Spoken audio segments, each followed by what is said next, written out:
And home is always a place where you feel comfortable, a place which you understand and which understands you, a place of respect and affection. അസ്വസ്ഥതകളില്ലാത്ത ഇടമാണ് ഒരു ഭവനം. ആ വീട്, നമ്മുടെ വീടെന്ന് പറയുന്നത് നമ്മളെ അറിയുന്ന, നാം അറിയുന്ന ഇടമാണ്. അവിടെ പരസ്പരം ആദരവുണ്ട്, ഇഷ്ടമുണ്ട്, സ്നേഹവുമുണ്ട്. And it is also a place where you learn. മാത്രമല്ല, നമ്മുടെ ജീവിതത്തിന്റെ ഒരുപാട് പാഠങ്ങൾ പഠിക്കുന്ന ഇടമാണ് നമ്മുടെ വീടുകൾ. And over the last 5 years, the people of Kerala have taught me many things. കഴിഞ്ഞ 5 വർഷക്കാലം കൊണ്ട് മലയാളക്കരയിലെ ജനങ്ങൾ എന്നെ ഒരുപാട് നല്ല പാഠങ്ങൾ പഠിപ്പിച്ചിട്ടുണ്ട്. I used to see Kerala from far away. Now I've had the opportunity to see Kerala from very close. വിദൂരതയിൽ നിന്ന് കേരളത്തെ നോക്കിക്കണ്ടിരുന്ന എനിക്ക് നിങ്ങളുടെ ഇടയിൽ നിന്ന് വീണ്ടും ഈ നാടിനെ പറ്റി അറിയുന്നതിനും മനസ്സിലാക്കാനും ലഭിച്ച അവസരത്തിൽ അതീവ സന്തുഷ്ടനാണ് ഞാൻ.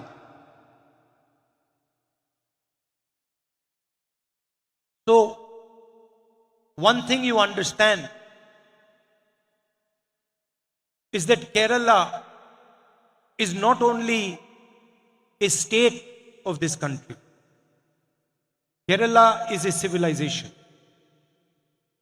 ഈ നാട് ഇന്ത്യയിലെ അനേകം സംസ്ഥാനങ്ങളിൽ ഒന്ന് മാത്രമല്ല.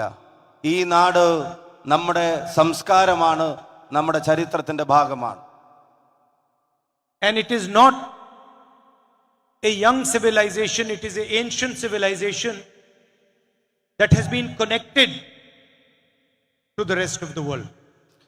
സമീപകാലത്ത് ഉണ്ടായ ഒന്നല്ല, അതിന് ചരിത്രത്തിന്റെ പിൻബലമുണ്ട്.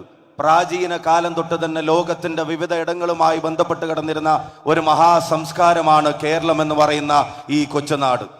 And it has the ability, unique ability, to excel in India, abroad, wherever it goes. മലയാളിക്കും മലയാളക്കരക്കും ഒരു പ്രത്യേകതയുണ്ട്, സവിശേഷമായ പ്രത്യേകത. ഇന്ത്യയുടെ അതിരുകൾക്കുള്ളിലും ഇന്ത്യയുടെ അതിരുകൾക്ക് പുറത്തും എവിടെ ചെന്നാലും ഉജ്ജ്വലമായ പ്രകടനങ്ങൾ പുറത്തുകൊടുക്കാൻ എല്ലാ കാലത്തും മലയാളിക്ക് കഴിയുന്നു എന്നുള്ളത് അഭിമാനകരമാണ്. And there are examples of this everywhere. There are our beloved nurses who are known for their gentleness, for their compassion, for their empathy, right across the world. ഇതിന് നിരവധി ഉദാഹരണങ്ങൾ നമുക്ക് ചൂണ്ടിക്കാണിക്കാൻ കഴിയും. ഒരു ഉദാഹരണം എടുത്തു നോക്കുക.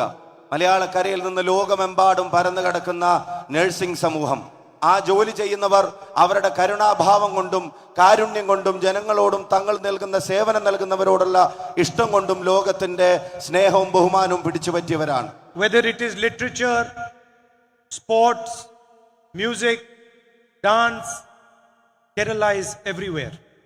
എഴുത്തിന്റെ ലോകമെടുത്താൽ, കായിക മേഖല എടുത്തു നോക്കിയാൽ, അതുപോലെ തന്നെ സംഗീതത്തിന്റെ ലോകമെടുത്താൽ, നൃത്തത്തിന്റെ ലോകമെടുത്താൽ, എവിടെ നോക്കിയാലും നിങ്ങൾക്ക് കേരളത്തെ കാണാൻ കഴിയും, മലയാളിയെ കാണാൻ കഴിയും. And throughout my time in Kerala, I have always felt from everybody, all religions, all communities, love and affection. I know that there is a sharp contest between the ideology of the LDF and the ideology of the UDF. And I, of course, am from the UDF, so I disagree with the people of the LDF. കേരളത്തിലുടനീളം സഞ്ചരിക്കുമ്പോൾ എനിക്ക് കാണാൻ കഴിയുന്ന ഒരു കാര്യമുണ്ട്. മതങ്ങൾക്കിടയിൽ, മറ്റു പല വിശ്വാസങ്ങൾക്കുമിടയിലുമെല്ലാം സ്നേഹത്തിന്റെ ഒരു നൂല് കൊണ്ട് ഈ കേരളത്തെ കോർത്തിണക്കി നമുക്ക് കാണാൻ കഴിയും. അങ്ങനെ സഞ്ചരിക്കുമ്പോഴും ഒരുപക്ഷെ ആശയപരമായി LDF-ഉം UDF-ഉം തമ്മിൽ ഒരുപാട് അന്തരങ്ങളെ നമുക്ക് കാണാൻ കഴിയും. ആ ആശയപരമായ യുദ്ധത്തിൽ ഞാൻ UDF-നൊപ്പം ഉറച്ചു നിൽക്കുക തന്നെ ചെയ്യും. And wherever I go, wherever in Kerala I go, I get affection, respect and love from the people of Kerala. കേരളത്തിൽ എവിടെ ഞാൻ ചെന്നാലും, കേരളത്തിന്റെ ഏത് മുക്കിലോ മൂലയിലോ കടന്നു ചെന്നാലും കേരളത്തിലെ ജനങ്ങൾ നൽകുന്ന സ്നേഹവും ബഹുമാനവും അതെനിക്ക് ലഭിക്കുന്നുണ്ട് എന്നുള്ളത് സന്തോഷത്തോടെ ഞാൻ പറയുന്നു. I also learned that Kerala does not like to speak loudly, but Kerala, when it decides to speak, it speaks silently but very forcefully. ഉച്ചത്തിൽ ശബ്ദമുണ്ടാക്കി സംസാരിക്കുന്നവരുടെ നാടല്ല കേരളം. പക്ഷേ കേരളം ഒരു കാര്യം സംസാരിക്കാൻ തീരുമാനിച്ചാൽ, കേരളം ഒരു സന്ദേശം നൽകാൻ തീരുമാനിച്ചാൽ, ഒരു പക്ഷേ നമുക്ക് നിശബ്ദമെന്ന് തോന്നിയേക്കാമെങ്കിലും അത് വളരെ കരുത്തുറ്റതായിരിക്കും എന്നുള്ളത് ഞാൻ തിരിച്ചറിയുന്നുണ്ട്.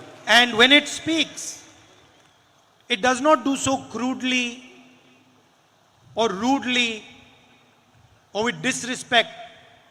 It speaks very subtly and very honestly. Keralam സംസാരിച്ചു തുടങ്ങിയാൽ, കേരളം നിലപാടുകൾ എടുക്കുമ്പോൾ ഒരുപക്ഷെ അതിന് ക്രൂരതയുടെ ഭാവമുണ്ടാവില്ല, അതിന് വന്യതയുടെ ശീലങ്ങളും ഉണ്ടാവില്ല. അത് മാന്യമായിട്ടായിരിക്കും സംസാരിക്കുക, പക്ഷേ അത് കരുത്തുറ്റ തന്നെയായിരിക്കും. Like a very wise, intelligent person. ഒരു ബുദ്ധിമാനായ ഒരു വ്യക്തി സംസാരിക്കുന്നത് പോലെയാണ് കേരളത്തിന്റെ പൊതുസമൂഹം ലോകത്തോട് സംവദിക്കുന്നത്. Now you know that the RSS and the BJP, with their hateful ideology, have been casting aspersions on the people of Kerala. നമുക്കെല്ലാവർക്കും ഇപ്പോൾ അറിയാം, വെറുപ്പിന്റെ ആശയങ്ങൾ കൊണ്ട് RSS-ഉം BJP-യും ഈ കേരളീയ പൊതുസമൂഹത്തിൽ ഉണ്ടാക്കാൻ ശ്രമിക്കുന്ന അസ്വസ്ഥതകളെ സംബന്ധിച്ച്, saying that Kerala is divided, Keralites fight with each other, one religion is divided against the other. അവരാഗ്രഹിക്കുന്നത് Keralam വിഭജിക്കപ്പെടണമെന്നാണ്. കേരളീയ പൊതുസമൂഹം ജാതിയുടെയും മതത്തിന്റെയും പേരിൽ തമ്മിലടിച്ച് കാണണമെന്ന് ആഗ്രഹിക്കുന്ന ശക്തിയാണവർ. Kerala did not say anything and then spoke quietly and with full force. അതിനെ ഉച്ചത്തിൽ ശബ്ദമുണ്ടാക്കിയല്ല കേരളം മറുപടി പറഞ്ഞത്. കേരളം നിശബ്ദമായി അതിന്റെ മറുപടികൾ തയ്യാറാക്കിക്കൊണ്ടിരിക്കുകയായിരുന്നു. അത് കരുത്തുറ്റ മറുപടി തന്നെയായിരുന്നു എന്ന് എനിക്കറിയാം. It gave the BJP and the RSS the answer that they needed to hear. അവർ BJP-യും RSS-ഉം അർഹിക്കുന്ന മറുപടി അവർക്ക് ഇഷ്ടപ്പെട്ടില്ലെങ്കിലും അത് കേരളം നൽകിയിരിക്കുന്നു എന്നുള്ളത് എനിക്ക് കൃത്യമായ ബോധ്യമുണ്ട്. A person is condemned in Saudi Arabia to die for a mistake he makes. സംഭവിച്ചു പോയ തെറ്റിന്റെ പേരിൽ സൗദി അറേബ്യയിൽ ഒരു വ്യക്തി വധശിക്ഷയ്ക്ക് വിധിക്കപ്പെടുന്നു. And the whole of Kerala, every single religion, all ages, men, women, children, they get together and they collect the money to save that man's life. ജാതിയുടെ വേലിക്കെട്ടുകൾക്കപ്പുറത്ത്, മതത്തിന്റെ അതിർവരമ്പുകൾക്കപ്പുറത്ത്, ലിംഗവ്യത്യാസങ്ങളില്ലാതെ മലയാളി സമൂഹം ആണും പെണ്ണും കുട്ടിയും എല്ലാവരും അണിനിരന്ന് ആ മനുഷ്യനെ ജീവിതത്തിലേക്ക് തിരികെ കൊണ്ടുവരാൻ നടത്തിയ ഒരു മഹായജ്ഞം, അത് മാതൃകാപരമാണ്. Nobody asks what is the religion of the boy, of the man. The entire Kerala gets together, and in a matter of days, 34 crore rupees is donated by the people of Kerala. വധശിക്ഷയ്ക്ക് വിധിക്കപ്പെട്ടവന്റെ മതം ചികഞ്ഞല്ല മലയാളി സമൂഹം സഹായത്തിന്റെ വഴിയെ നടന്നത്. അവരതൊന്നും ചകഞ്ഞില്ല. ഏതാനും ദിവസങ്ങൾ കൊണ്ട് മലയാളി സമൂഹം 34 കോടി രൂപ ആ ചെറുപ്പക്കാരന് വേണ്ടി കണ്ടെത്തി കൊടുത്തു. See how Kerala spoke with dignity, with love and affection, and gave a befitting reply to the ideology of the RSS and to the Prime Minister of India. ഈ നാടിനെ മതത്തിന്റെ പേരിൽ വിഭജിക്കാൻ ശ്രമിക്കുന്ന RSSന്റെ ആശയങ്ങൾക്കും അതിന് നേതൃത്വം നൽകുന്ന ഇന്ത്യയുടെ പ്രധാനമന്ത്രിക്കും കേരളം കൊടുത്ത മനോഹരമായ മറുപടി നിങ്ങൾ നോക്കുക. ഈ ചെറുപ്പക്കാരനെ രക്ഷിച്ചെടുത്ത കേരളം ജാതിയുടെ മതത്തിന്റെ മറ്റെല്ലാ വേലിക്കെട്ടുകൾക്കപ്പുറത്തും അണിനിരുന്നത് വെറുപ്പിന്റെ ആശയങ്ങൾക്കുള്ള കരുത്തുറ്റ മറുപടിയാണ് എന്ന കാര്യത്തിന് സംശയം വേണ്ട. So this is how Kerala teaches people what is in its heart, what is in its soul. ഇതാണ് കേരളം ലോകത്തെ പഠിപ്പിക്കുന്നത്. കേരളത്തിന്റെ ഹൃദയത്തിൽ എന്താണ്, കേരളത്തിന്റെ ആത്മാവിൽ എന്താണ് എന്ന്. The Prime Minister says India is one nation, one leader, one language,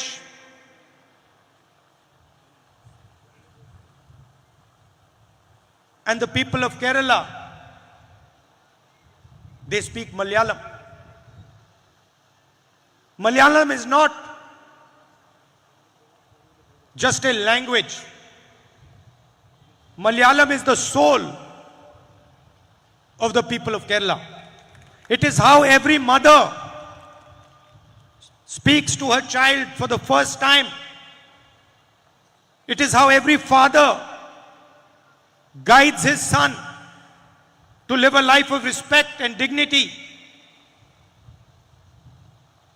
It is how every friend talks to his friend when they are struggling together.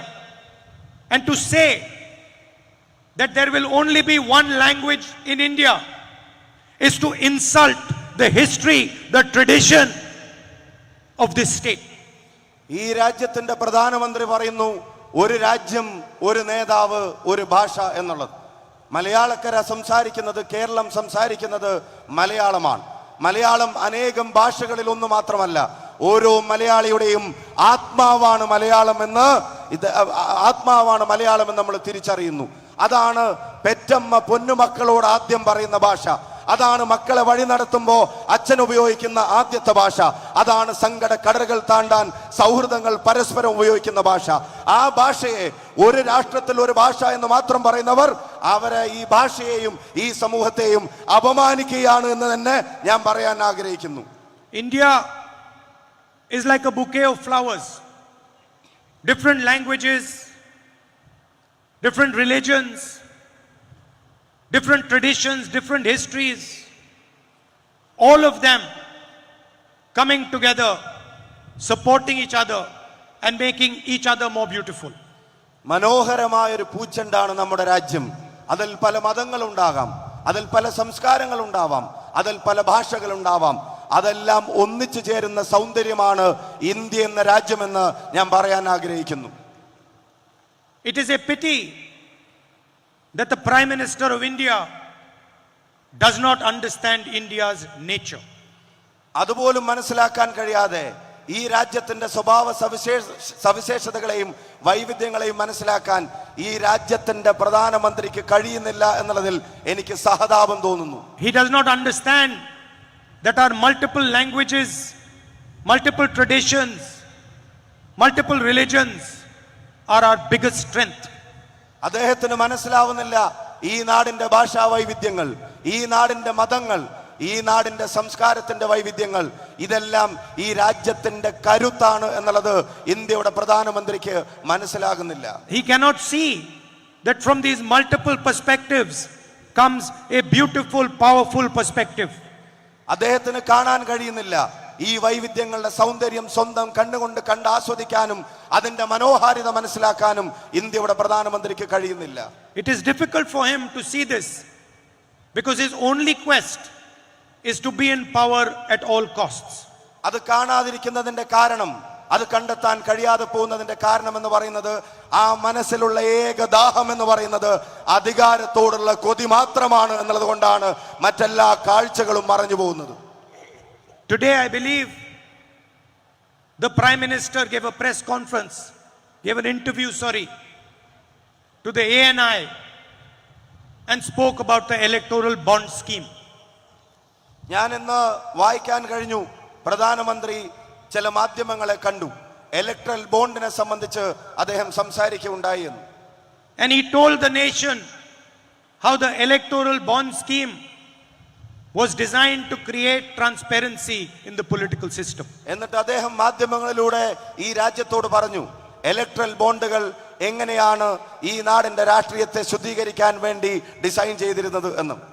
It's interesting that the Prime Minister thinks that the electoral bond scheme was designed to bring transparency to India's political system.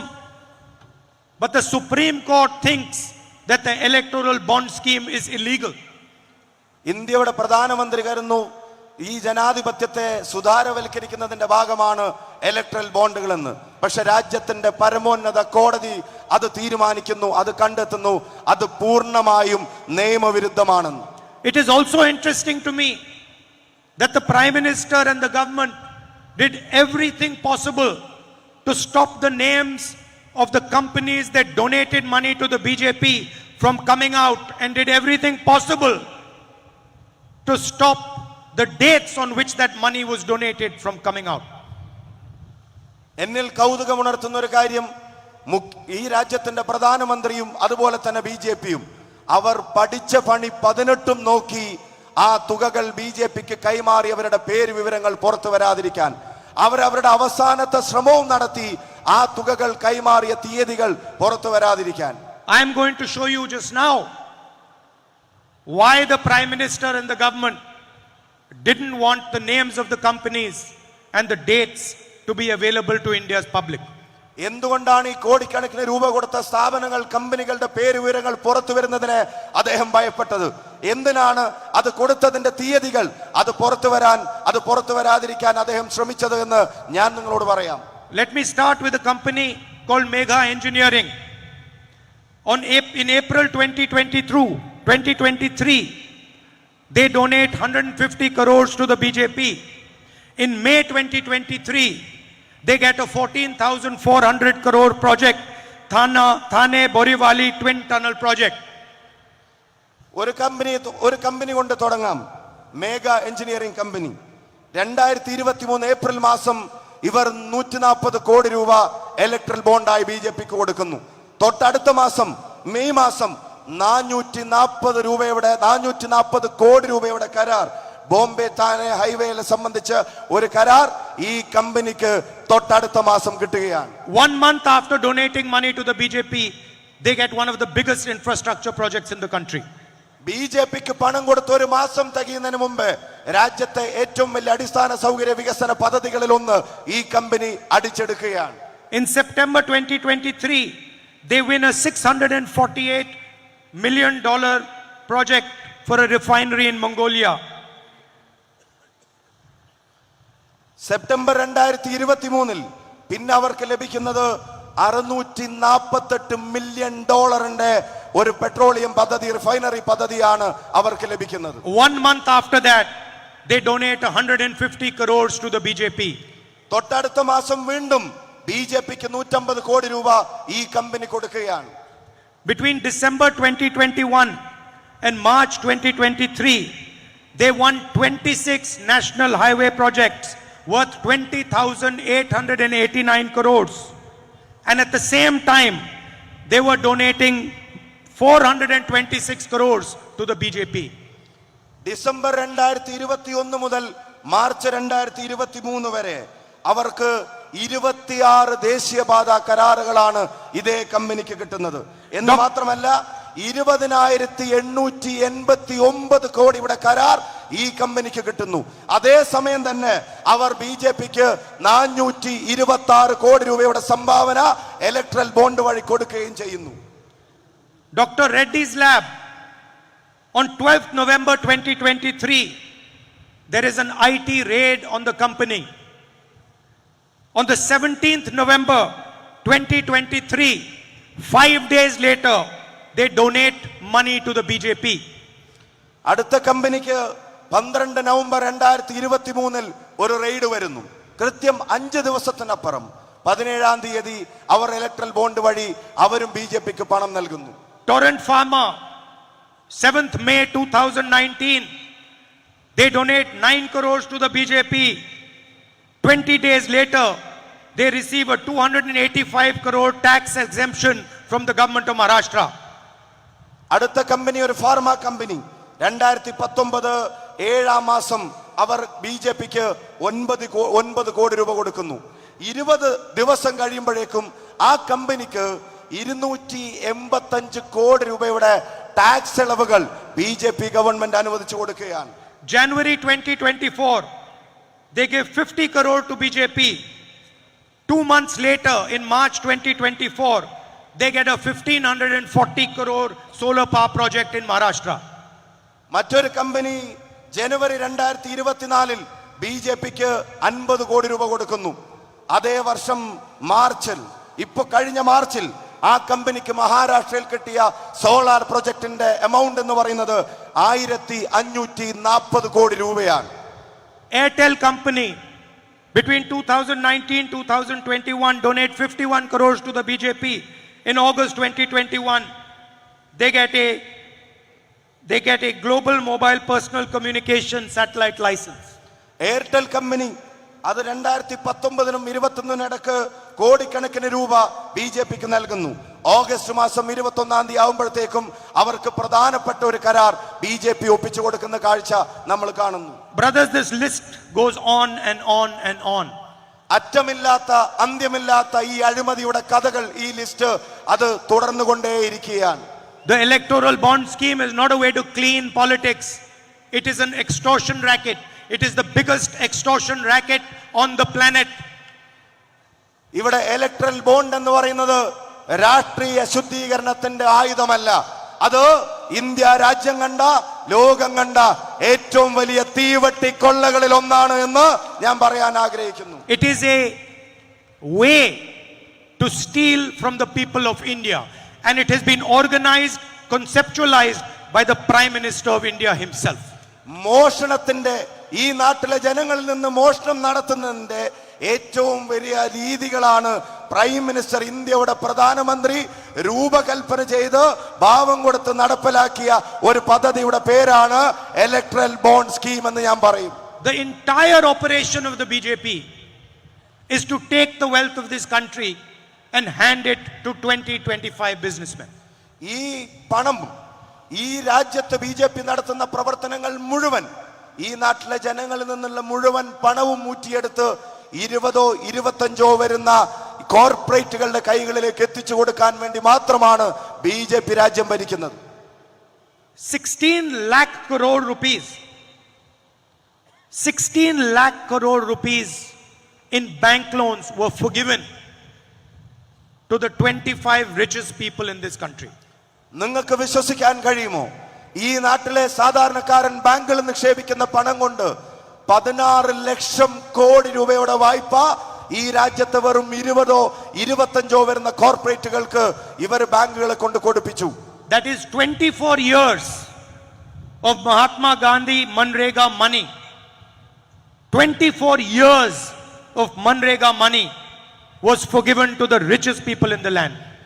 നിങ്ങൾ ഓർക്കണം, ഈ നാട്ടിലെ സാധാരണക്കാരൻ പണിയെടുക്കുന്ന മഹാത്മാഗാന്ധി തൊഴിലുറപ്പ് പദ്ധതിക്ക് ഈ രാജ്യം വെക്കുന്ന തുക, നീക്കിവെക്കുന്ന തുക കാൽക്കുലേറ്റ് ചെയ്താൽ, കണക്ക് കൂട്ടിയാൽ 24 വർഷം അവർക്ക് കൊടുക്കേണ്ട കൂലിപ്പണമാണ് ഈ കോർപ്പറേറ്റുകൾക്ക് വേണ്ടി രാജ്യം ഭരിക്കുന്ന സർക്കാർ ബാങ്കുകളിലൂടെ എഴുതി കൊടുത്തത് എന്ന് നിങ്ങൾ തിരിച്ചറിയണം. Airports, ports, infrastructure, bridges, mines, power, solar power, wind power, defense contracts, all of them given to one businessman. ഈ നാടിന്റെ എയർപോർട്ടുകൾ, ഈ നാടിന്റെ കടൽ തീരങ്ങൾ, ഈ നാടിന്റെ മൈനുകൾ, ഈ നാടിന്റെ മറ്റെല്ലാ സാധ്യതകളും, ഈ നാടിന്റെ നാച്ചുറൽ റിസോഴ്സസ്, അങ്ങനെ എന്തിനു പറയണം, ഈ രാജ്യത്തിന്റെ മുഴുവൻ സമ്പത്തിന്റെ ഒരു പ്രധാനപ്പെട്ട ഭാഗവും ഒരൊറ്റ കോർപ്പറേറ്റിനെ ഏൽപ്പിച്ച ഗവൺമെന്റ് ആണ് നരേന്ദ്രമോദിയുടെ government. And the result, the highest rate of unemployment in 45 years. അതിന്റെ അനന്തര ഫലം എന്താണ്? അതെന്താണ് ഈ രാജ്യത്തുണ്ടാക്കിയത്? ഈ രാജ്യം 45 വർഷം കണ്ടതിൽ വെച്ച് ഏറ്റവും വലിയ തൊഴിലില്ലായ്മയാണ് ഈ നയങ്ങൾ സൃഷ്ടിച്ചത്. 22 people in India have as much wealth as 70 crore people. 70 കോടി ഭാരതീയരുടെ ആസ്തി 70 കോടി ഭാരതീയർ ജീവിതകാലം മുഴുവൻ ഉണ്ടാക്കി വെച്ചത് ഈ കോർപ്പറേറ്റുകളിൽ 22 പേരുടെ മാത്രം മാസിക്ക് തുല്യമേ ഉള്ളൂ എന്ന് പറയുമ്പോഴാണ് അതിന്റെ ഭീകരത നമുക്ക് മനസ്സിലാവുന്നത്. Imagine there are 22 people sitting in the front row. 22 people have the same amount of wealth that 50% of India's population has. ഈ വേദിയിൽ 22 പേർ ഇരിക്കുകയാണെന്ന് കരുതുക. ആ 22 പേരുടെ ആസ്തികൾ കണക്കൂട്ടിയാൽ ഇന്ത്യ മഹാരാജ്യത്തിന്റെ മൊത്തം ജനസംഖ്യയുടെ 50% വരുമെന്നുള്ളത് നിങ്ങൾക്ക് ചിന്തിക്കാൻ കഴിയുന്നുണ്ടോ? This is Mr. Narendra Modi's gift to the country. അതാണ് നരേന്ദ്രമോദിയെ കൊണ്ട് ഈ രാജ്യത്തിന് കിട്ടിയ ഏക സംഭാവന. So the question arises, what is the Congress party and the India alliance going to do? സ്വാഭാവികമായും ഉയരുന്ന ചോദ്യം, കോൺഗ്രസ് എന്ന പ്രസ്ഥാനം ഇതിനെതിരെ ഇന്ത്യ രാജ്യത്ത് അതുപോലെ എന്ത് ചെയ്യും? ഇന്ത്യ മുന്നണി എന്ത് ചെയ്യും? The first thing we are going to do is we are going to support the women of our country. ഞങ്ങൾ ചെയ്യാൻ പോകുന്ന ആദ്യത്തെ കാര്യം ഈ രാജ്യത്തെ വനിതകളെ ഞങ്ങൾ ശാക്തീകരിക്കുകയാണ്. അവർക്ക് ഞങ്ങൾ പിന്തുണ കൊടുക്കാൻ തീരുമാനിക്കുക. Everybody knows that in today's India both men and women work. നമുക്കെല്ലാവർക്കും അറിയാം, ഈ നാട്ടിൽ ആധുനിക ഇന്ത്യയിൽ ആണുങ്ങളാണെങ്കിലും സ്ത്രീകളാണെങ്കിലും രണ്ടുപേരും ജോലി ചെയ്യുന്നവരാണ്. Both of them do jobs. രണ്ടുപേരും കഠിനമായി അധ്വാനിക്കുന്നവരാണ്. If a man works 8 hours, the woman works 8 hours, and then she goes back home and works another 8 hours. ഒരു പുരുഷൻ 8 മണിക്കൂറാണ് പകൽ ജോലി ചെയ്യുന്നതെങ്കിൽ ഈ വനിതയും ആദ്യത്തെ 8 മണിക്കൂർ പുറത്തും ജോലി ചെയ്യും. പിന്നെ തിരിച്ച് വീട്ടിലേക്ക് എത്തിയാൽ ആ വീട്ടിലെ ജോലികളെല്ലാം ഈ വനിത തന്നെയാണ് ചെയ്യേണ്ടി വരുന്നത്. That is why the women are the foundation of this country. They look after the next generation. They protect the next generation. അതുകൊണ്ടാണ് ഞാൻ വിശ്വസിക്കുന്നത് ഈ രാജ്യത്തിന്റെ അടിത്തറയുടെ കരുത്ത് ഇവിടുത്തെ വനിതകളാണ്. തലമുറകളെ സൃഷ്ടിക്കുകയും അടുത്ത തലമുറകളെ പരിപാലിക്കുകയും ചെയ്യുന്നവരാണ് അവർ. And so the India Alliance and the Congress Party believes that the millions of Indian women who do this for the nation should be compensated. അതുകൊണ്ട് തന്നെ ഇന്ത്യൻ നാഷണൽ കോൺഗ്രസും ഇന്ത്യ മുന്നണിയും ആഗ്രഹിക്കുന്നു, ഈ നാടിനെ കരുത്തുറ്റതാക്കുന്ന ഈ ദശലക്ഷക്കണക്കിന് വനിതകൾക്ക് അവർക്ക് അവരുടെ അധ്വാനത്തിന്റെ ഫലങ്ങൾ കിട്ടിയേ തീരൂ എന്ന് ഞങ്ങൾ തീരുമാനിക്കുകയാണ്. And so we propose the Mahalakshmi scheme. And the idea is that one woman in every single Indian poor family will be given 1,00,000 of rupees every year, 8,500 rupees in her bank account every single month. അതുകൊണ്ട് തന്നെ ഞങ്ങൾ തീരുമാനിക്കുന്നു, മഹാലക്ഷ്മിയുടെ പേരിൽ ഒരു പദ്ധതി ഞങ്ങൾ തുടങ്ങുന്നു. ഈ നാട്ടിലെ സാധാരണ കുടുംബങ്ങളിലെ വനിതകൾക്ക്, പാവപ്പെട്ടവർക്ക്, അതിൽ ഒരു വനിതയുടെ പേരിൽ എല്ലാ വർഷവും ഏറ്റവും ചുരുങ്ങിയത് 1,00,000 രൂപ അവരുടെ അക്കൗണ്ടിൽ നിക്ഷേപിക്കാൻ ഞങ്ങൾ തീരുമാനമെടുക്കുകയാണ്. And this money will come into her bank account every single month until her family goes above the poverty line. ഈ പണം ഇവിടുത്തെ ദാരിദ്ര്യരേഖയ്ക്ക് താഴെയുള്ള കുടുംബങ്ങളിലേക്ക് ഞങ്ങൾ അയക്കുന്ന പണം അതെല്ലാ മാസവും കൃത്യമായി കിട്ടിക്കൊണ്ടേയിരിക്കും. എന്നാണോ അവർ പട്ടിണിയുടെയും പരിവട്ടത്തിന്റെയും പ്രയാസങ്ങളിൽ നിന്ന് ദാരിദ്ര്യരേഖയ്ക്ക് മേലേക്ക് വരുന്നത്, അത് വരുന്നത് വരെ ആ കുടുംബത്തിന്റെ അത്താണിയായി എല്ലാ മാസവും ഈ പണം അവിടെ ചെന്നിരിക്കും. We also propose to give women 50% reservation in all government jobs. അതുമാത്രമല്ല, ഈ നാട്ടിലെ സർക്കാർ ജോലികളിൽ, സർക്കാരിന്റെ പൊതുമേഖലാ ജോലികളിൽ 50% സ്ത്രീകൾക്ക് വേണ്ടി മാറ്റിവെക്കാൻ ഞങ്ങൾ ഒരു പ്രപ്പോസൽ ഈ സമൂഹത്തിന്റെ മുമ്പിൽ വെക്കുകയാണ്. And to double the wages of our Anganwadi and Asha sisters. അംഗനവാടികളിലും ASHA വർക്കർമാരുമായി പ്രവർത്തിക്കുന്ന ഈ നാട്ടിലെ സാധാരണക്കാർ, അവർക്ക് ഇന്ത്യൻ നാഷണൽ കോൺഗ്രസും ഇന്ത്യ മുന്നണിയും ഉറപ്പ് നൽകുന്നു, അവരുടെ വേതനങ്ങൾ നേരെ ഇരട്ടിയാക്കാൻ നമ്മൾ തീരുമാനിക്കുന്നു. Narendra Modi forgives the loans of the richest people in the country. We are going to forgive the loans of our farmers again. Narendra Modi എഴുതി തള്ളുന്നത് ഇവിടുത്തെ സഹസ്ര കോടീശ്വരന്മാരായ കോർപ്പറേറ്റുകളുടെ ആണെങ്കിൽ നമ്മൾ അധികാരത്തിൽ വന്നാൽ എഴുതി തള്ളാൻ പോകുന്നത് ഇവിടുത്തെ പാവപ്പെട്ട കർഷകന്റെയും സാധാരണക്കാരന്റേതുമായിരിക്കുമെന്ന് ഞാൻ വാക്ക് തരുന്നു. Every single producer in India gets a fair price for his product. ഏത് ഉൽപ്പന്നം സൃഷ്ടിക്കുന്ന ഈ രാജ്യത്തെ ഏതൊരു ഉൽപാദകനും അവന്റെ ഉൽപ്പന്നങ്ങൾക്ക് മാന്യമായ വില ലഭിക്കുന്നുണ്ട്. I don't understand why farmers cannot get the same. പക്ഷെ എന്തുകൊണ്ട് പ്രകൃതിയോടും മണ്ണിനോടും മല്ലിടുന്ന പാവപ്പെട്ട കർഷകന് മാത്രം ഒരു മിനിമം വില അവന്റെ ഉൽപ്പന്നങ്ങൾക്ക് ലഭിക്കുന്നില്ല? That is why we are going to guarantee all farmers of India a minimum support price guaranteed by law. അതുകൊണ്ട് തന്നെ ഈ നാടിന്റെ മണ്ണിൽ പണിയെടുക്കുന്ന കർഷകനോട് ഞങ്ങൾ ഉറപ്പ് നൽകുന്നു, ഞങ്ങൾ അധികാരത്തിൽ വന്നാൽ നിങ്ങളുടെ ഏത് ഉൽപ്പന്നങ്ങൾക്കും നിയമം കൊണ്ട് സ്ഥാപിതമായ ഒരു താങ്ങുവില ഞങ്ങൾ പ്രഖ്യാപിച്ചിരിക്കും, നിങ്ങൾക്കത് ലഭിച്ചിരിക്കുമെന്ന് ഈ നാട്ടിലെ കർഷകർക്ക് ഞങ്ങൾ വാക്ക് നൽകുന്നു. The BJP government has spread unemployment throughout the country. ഒരു മഹാരോഗം പോലെ തൊഴിലില്ലായ്മ ഈ രാജ്യത്തെമ്പാടും പടർന്നു പന്തലിക്കുകയാണ് ബിജെപിയുടെ സർക്കാരിന്റെ കീഴിൽ. We have found that there are 30 lakh government jobs that have not been filled over the last 10 years. അത്ഭുതപ്പെടുത്തുന്നത് കഴിഞ്ഞ 10 വർഷത്തിനുള്ളിൽ കേന്ദ്ര സർക്കാരിന്റെ സ്ഥാപനങ്ങളിൽ മാത്രം 30 ലക്ഷം ഒഴിവുകൾ നികത്തപ്പെടാതെ കിടക്കുകയാണ്. Every one of these jobs will be given to the people of India. അതിലെ ഒന്നുപോലും കളയാതെ, അതിലെ ഒന്നുപോലും ബാക്കി വെക്കാതെ ഇന്ത്യ രാജ്യത്തെ യുവജനങ്ങൾക്ക് ഞങ്ങൾ അത് നൽകിയിരിക്കുമെന്നുള്ള വാക്ക് ഈ വേദിയിൽ ഞാൻ പറയുന്നു. When poor people work for the government of India or they work for public sector units, they work under contractors. ഇപ്പോ ഈ നാട്ടിൽ പൊതുമേഖലാ സ്ഥാപനങ്ങൾക്ക് വേണ്ടിയാണെങ്കിലും അതുപോലെ തന്നെ സർക്കാരിന് വേണ്ടിയാണെങ്കിലും ജോലി ചെയ്യുന്നത് കരാർ അടിസ്ഥാനത്തിലാണ്. They can be fired at the shortest notice. യാതൊരുവിധ മാനദണ്ഡങ്ങളുമില്ലാതെ ഏത് സമയത്തും അവരെ പിരിച്ചുവിടാൻ കഴിയാവുന്ന ഒരു സാഹചര്യമാണ് ഇപ്പോൾ നിലനിൽക്കുന്നത്. They don't get a pension, they don't get social security. അവർക്ക് പെൻഷൻ ഇല്ല, അവർക്ക് സാമൂഹ്യ സുരക്ഷയില്ല, ചെയ്യുന്ന ജോലിക്ക് ഒരു തരത്തിലുള്ള കെട്ടുറപ്പും അവർക്കില്ല. We are going to stop this practice, and all jobs in the government of India and in the public sector are going to be permanent jobs. They are not going to be contract based jobs. ആവശ്യം കഴിഞ്ഞാൽ കരിവേപ്പില പോലെ എടുത്തെറിയുന്നവരെയല്ല India രാജ്യത്ത് നമ്മൾ അധികാരത്തിൽ വന്നാൽ ഈ government ജോലികൾ, സർക്കാർ ജോലികൾ, പൊതുമേഖലാ ജോലികൾ അത് അവർക്ക് സ്ഥിര നിയമനം കൊടുക്കുന്ന സംവിധാനം നമ്മൾ തിരികെ കൊണ്ടുവരും. The army did not ask for Agniveer. The army did not ask for Agniveer.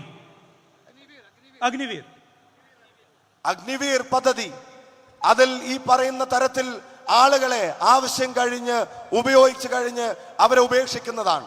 The Prime Minister unilaterally weakened the Indian Army by proposing and actioning this scheme. Army ആവശ്യപ്പെടാത്ത, ഇന്ത്യയുടെ സേന ആവശ്യപ്പെടാത്ത ഈ പദ്ധതിയെ കൊണ്ടുവന്ന് യഥാർത്ഥത്തിൽ ഇന്ത്യ രാജ്യത്തിന്റെ അതിർത്തി കാക്കുന്ന നമ്മുടെ സേനകളെ ഇന്ത്യയുടെ പ്രധാനമന്ത്രി ദുർബലപ്പെടുത്തുകയായിരുന്നു.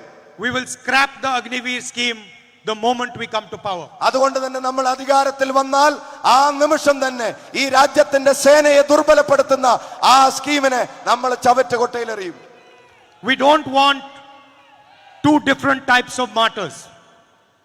If a young Indian person is martyred, all of them deserve the same respect. ഈ സേന രാജ്യത്തിന്റെ അതിർത്തി കാക്കുന്നവനിടയിലും രണ്ട് തരക്കാർ വേണ്ട. ഒരു ചെറുപ്പക്കാരൻ, ഒരു യുവാവ് ഈ നാടിന്റെ സേനയിലേക്ക് തെരഞ്ഞെടുക്കപ്പെടുകയാണെങ്കിൽ ഒരു ഉത്തരവാദിത്തപ്പെട്ട പട്ടാളക്കാരന് ലഭിക്കേണ്ട എല്ലാ ആദരവും അവിടെ തുടർന്ന് അങ്ങോട്ടുള്ള എല്ലാ കാര്യങ്ങളിലും അവനും ലഭിക്കണം. In Mr. Modi's scheme, a Shaheed Agniveer will not get the same benefits and same respect that a regular soldier gets.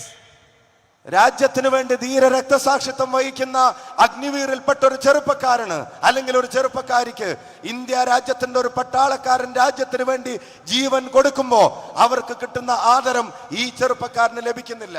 This is an insult to our youth and to our army and we are going to scrap this the moment we come to power. അത് India രാജ്യത്തെ യുവതയോട്, India രാജ്യത്തെ സേനയോട് ചെയ്യുന്ന ഏറ്റവും വലിയ അപമാനമാണ്.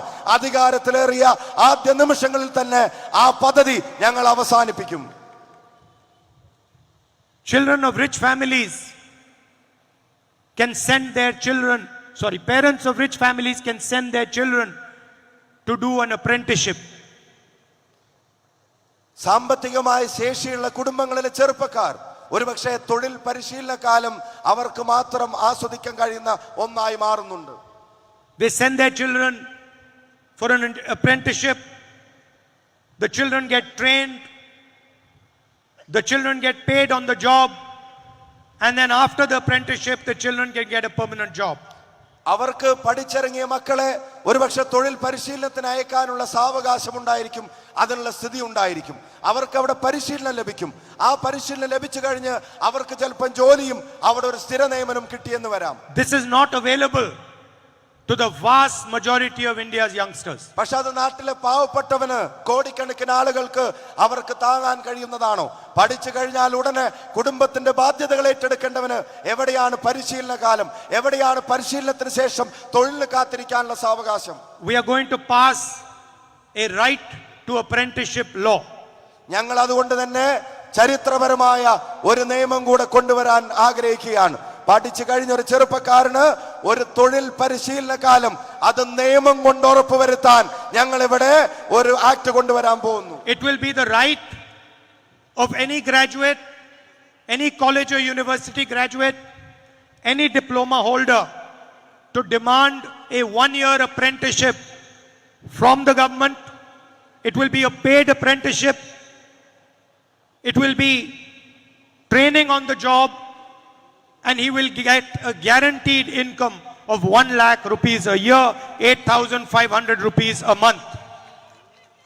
ചരിത്രപരമായ ഒരു നിയമം ഈ രാജ്യത്തെ യുവാക്കൾക്ക് വേണ്ടി ഓരോ പഠിച്ചിറങ്ങുന്ന ചെറുപ്പക്കാരനും ഓരോ പഠിച്ചിറങ്ങുന്ന യുവതിക്കും അവർ പഠിച്ചിറങ്ങി ഒരു വർഷം അവർക്ക് തൊഴിൽ പരിശീലനം ഗവൺമെന്റിൽ നിന്ന് ആവശ്യപ്പെടാൻ നിയമം കൊണ്ടുവരാൻ പോവുകയാണ്.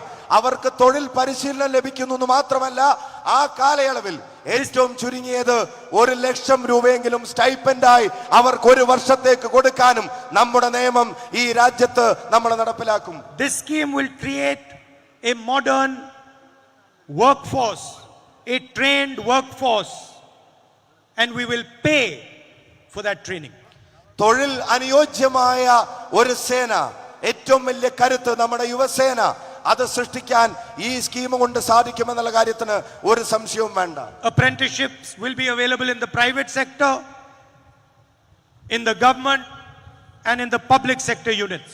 സ്വകാര്യ സംരംഭങ്ങളിൽ, സർക്കാർ ജോലികളിൽ, അതുപോലെ തന്നെ സർക്കാർ പൊതുമേഖലാ സ്ഥാപനങ്ങളിൽ, ഇവിടെ എല്ലായിടത്തും ഈ തൊഴിൽ പരിശീലനം ഈ നാട്ടിലെ യുവതക്ക് നമ്മൾ ലഭ്യമാക്കും.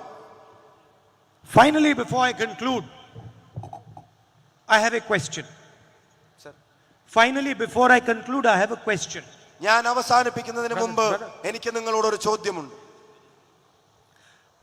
I attack the RSS and the BJP, and I've been doing it relentlessly.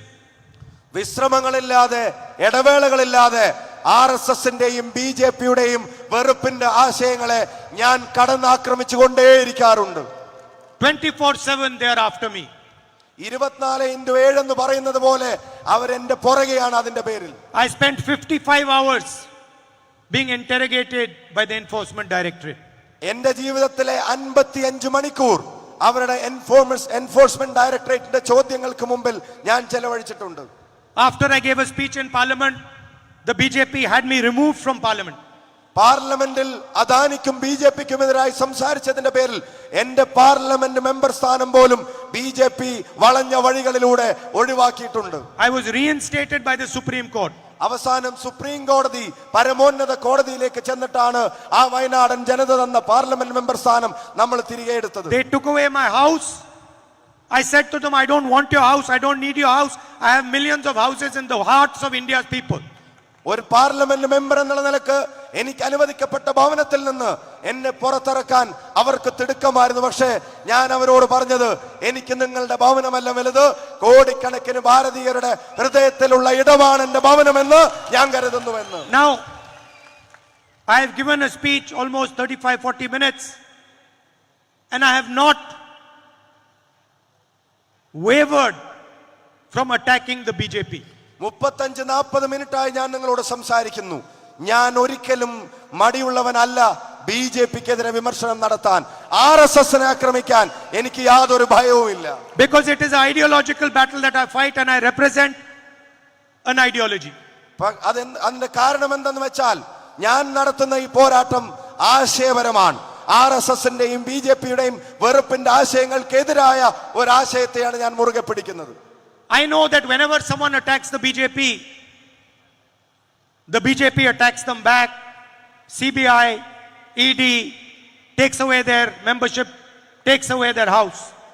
എനിക്കറിയാം, BJP ആക്രമിക്കുമ്പോ, RSSനെ വിമർശിക്കുമ്പോ അവർ തിരിച്ചടിക്കുന്നത് ഒരുപക്ഷെ പാർലമെന്റ് മെമ്പർ സ്ഥാനം ഒഴിവാക്കിയായിരിക്കാം, ഒരുപക്ഷെ വീടുകളിൽ നിന്ന് മാറാൻ പറഞ്ഞിട്ടായിരിക്കാം, ഒരുപക്ഷെ CBIയുടെ പേരിലായിരിക്കാം, വേറൊരു പക്ഷേ EDയുടെ പേരിലുമായിരിക്കാം. My question is, why is the BJP not attacking the Chief Minister of Kerala? അപ്പൊ എന്റെ സ്വാഭാവികമായ ചോദ്യം, എന്തുകൊണ്ടാണ് ഇതൊന്നും കേരളത്തിന്റെ മുഖ്യമന്ത്രിക്കെതിരെ BJP ഉപയോഗിക്കാത്തത് എന്നുള്ളതാണ്. Why are they not taking away his house, taking away his chief ministership, putting court cases on him, getting him interrogated by the ED?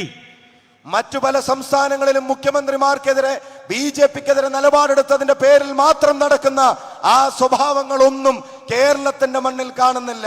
അവർ കേരളത്തിന്റെ മുഖ്യമന്ത്രിയെ തൊടുന്നില്ല. അവരുടെ ഏജൻസികൾ ഈ മുഖ്യമന്ത്രിയുടെ അടുക്കലേക്ക് പോലും ചെല്ലുന്നില്ല. After all, 2 chief ministers are in jail today.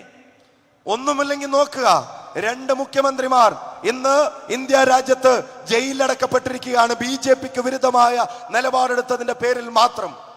And the second question is, when the BJP is destroying the constitution, attacking democracy, destroying the institutions, dividing India, why is the Chief Minister of Kerala attacking me 24/7?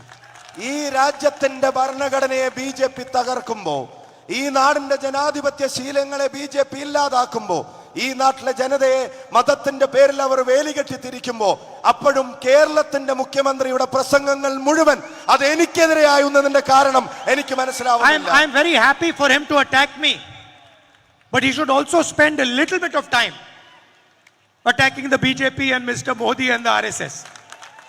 അദ്ദേഹം എനിക്കെതിരെ നടത്തുന്ന വിമർശനങ്ങളിൽ ഞാൻ സന്തുഷ്ടനാണ്. പക്ഷെ എനിക്കൊരു കാര്യം പറയാനുണ്ട്, എപ്പോഴെങ്കിലുമൊക്കെ BJPക്കും RSSനും എതിരെ കൂടെ എന്തെങ്കിലുമൊക്കെ ഒന്ന് മൊഴിയണം എന്നുകൂടെ അദ്ദേഹത്തോട് പറയാൻ ആഗ്രഹിക്കുന്നു. മോഡിക്കെതിരെ ഒരു വിമർശനവും പേര് പറഞ്ഞ് കേരളത്തിന്റെ മുഖ്യമന്ത്രി നടത്താറില്ല. Finally, our job, the Congress and the UDF's job, is to protect the Constitution and to protect the democratic structure of India.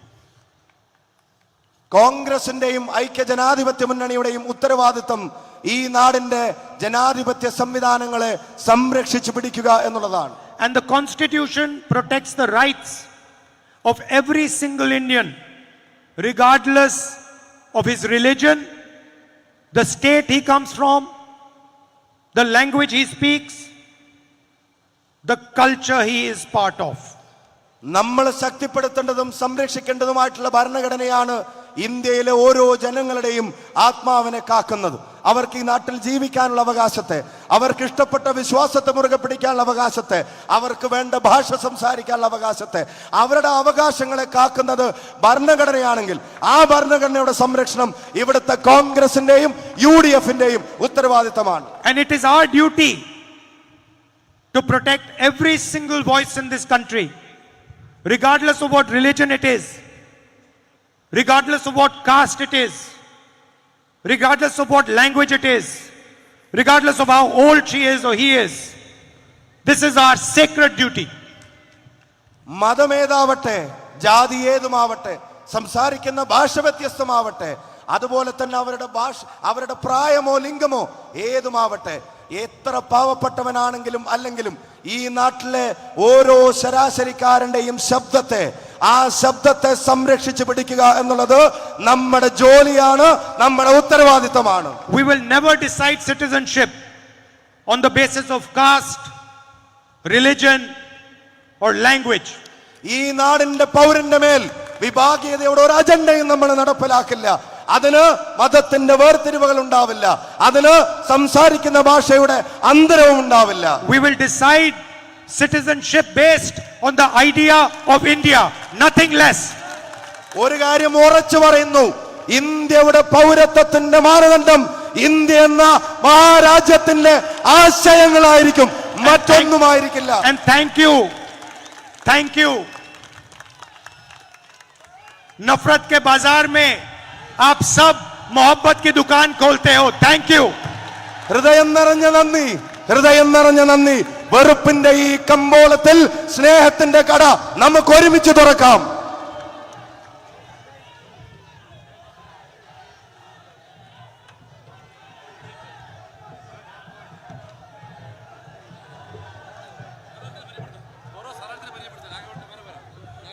പ്രിയപ്പെട്ടവരെ, ഇന്ന് ഈ ജനസഞ്ചയത്തിന് മുമ്പിൽ കോഴിക്കോടിന്റെ പൗരാണികമായ കോഴിക്കോട് കടപ്പുറത്ത് ബഹുമാനപ്പെട്ട രാഹുൽ ഗാന്ധി കോഴിക്കോട് മത്സരിക്കുന്ന നമ്മുടെ പ്രിയങ്കരനായ കോഴിക്കോടിന്റെ വികസന നായകൻ MK രാഘവനെ നിങ്ങൾക്ക് വേണ്ടി പരിചയപ്പെടുത്തുന്നു. കോഴിക്കോട് ജില്ലയിലെ വടകരയിൽ യുവത്വത്തിന്റെ പ്രതീകമായ നമ്മുടെ അഭിമാനമായ ഷാഫി പറമ്പിലിനെ വടകര പാർലമെന്റിലെ സ്ഥാനാർത്ഥിയായി അദ്ദേഹം നിങ്ങൾക്ക് പരിചയപ്പെടുത്തുന്നു. പ്രിയപ്പെട്ടവരെ, മലപ്പുറത്തിന്റെ സ്ഥാനാർത്ഥിയായി നമ്മുടെ എല്ലാം പ്രിയപ്പെട്ട, നമ്മുടെ വളരെ ഏറെ സ്നേഹിക്കുന്ന ET മുഹമ്മദ് ബഷീർ സാഹിബിനെ പരിചയപ്പെടുത്തുന്നു. നമ്മുടെ പ്രിയപ്പെട്ട പൊന്നാനിയിലെ സ്ഥാനാർത്ഥി ബഹുമാനനായ ഡോക്ടർ അബ്ദുൽ സമദ് സമദാരിയെ അദ്ദേഹം ഇവിടെ പരിചയപ്പെടുത്തുന്നു. ഈ നാട്ടില് ഞങ്ങൾക്ക് എല്ലാവർക്കും അറിയാം, ഗാന്ധിജിയുടെ പാദസ്പർശമേറ്റ ഈ മണ്ണിൽ നമുക്ക് വേണ്ടി ഈ രാജ്യത്തെ സംഘപരിവാർ ശക്തികൾക്കെതിരായി അവരുടെ ജനാധിപത്യ വിരുദ്ധവും മതേതരത്വ വിരുദ്ധവുമായ നിലപാടുകൾക്കെതിരെ സമരം നടത്തുന്ന പടയ്ക്ക് നേതൃത്വം കൊടുക്കുന്ന രാഹുൽ ഗാന്ധിക്ക് ഈ വേദിയില് ഇവിടെ കടന്നു വന്ന മുഴുവൻ ജനതയ്ക്ക് വേണ്ടിയും ഈ മഹാസാഗരത്തിന് വേണ്ടി അദ്ദേഹത്തിന് വേദിയിൽ ഞാൻ പ്രത്യേകമായി നന്ദി രേഖപ്പെടുത്തുന്നു. അദ്ദേഹത്തോടൊപ്പം ഇവിടെ കടന്നു വന്ന കേരളം ഇന്ത്യ രാജ്യത്തിന് സംഭാവന നൽകിയ ബഹുമാനനായ നേതാവ് നമ്മുടെ ഊർജ്ജം KC വേണുഗോപാലിനും നന്ദി രേഖപ്പെടുത്തുന്നു. പ്രിയപ്പെട്ട KPCCയുടെ ആക്ടിംഗ് പ്രസിഡന്റ് MM ഹസൻ, പ്രിയപ്പെട്ട പ്രതിപക്ഷ നേതാവ് VD സതീശൻ, ബഹുമാനനായ AICCയുടെ സെക്രട്ടറി ദീപ ദാസ് മുൻഷി, പ്രിയപ്പെട്ട പാണക്കാട് സാദിഖ് അലി തങ്ങൾ, PK കുഞ്ഞാലിക്കുട്ടി സാഹിബ്, പ്രിയപ്പെട്ട നമ്മുടെ എല്ലാവരുടെയും ബഹുമാനരായ വർക്കിംഗ് കമ്മിറ്റി അംഗം രമേശ് ചെന്നിത്തല, പ്രിയങ്കരായ PC Vishnunath MLA, PV Mohan IC secretary, MK Muneer MLA, TV Ibrahim MLA, Rahul Mamkootathil, ഘടകകക്ഷി നേതാക്കന്മാർ CN വിജയകൃഷ്ണൻ, C വീരാൻകുട്ടി, ബഹുമാനപ്പെട്ട ജില്ലാ മുസ്ലിം ലീഗ് പ്രസിഡന്റ് MA